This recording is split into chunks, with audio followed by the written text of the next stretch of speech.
প্রথমে ডিমগুলো গুলিয়ে নিলাম, এরপর একটা পলিথিনের মধ্যে ভরে পানিতে ভাপে দিয়ে দিলাম। একটু ঢেকে দিব তাড়াতাড়ি সিদ্ধ হওয়ার জন্য। ভাপা ডিম হয়ে গেছে। এখন একটা প্লেটে নিয়ে ছোট ছোট পিস করে নিব। পিসগুলো কত সুন্দর হয়েছে দেখেন, কলিজার টুকরার মতো। এখন এগুলো একটু তেলে ভেজে নিব।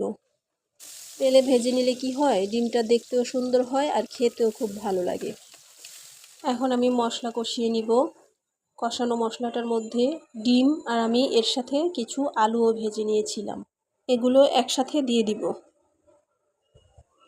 ভালো করে মশলাটার সাথে ডিম আর আলুগুলো কষিয়ে নিব। এই তরকারিটা খেতে কিন্তু অনেক টেস্টি হয়। আপনারা মাঝে মধ্যে চাইলে ট্রাই করে দেখতে পারেন।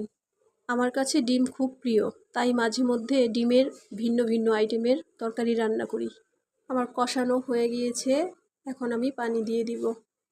এই তরকারি রান্নাটা গাইবান্ধার এক ভাবি ছিল, ওনার কাছে আমি শিখেছি। আমার কাছে কিন্তু এই তরকারিটা বেশ লাগে। আপনাদের কাছে আমার এই আলু দিয়ে ভাপা ডিম তরকারিটার রান্নার রেসিপি কেমন লেগেছে কমেন্টে জানাবেন।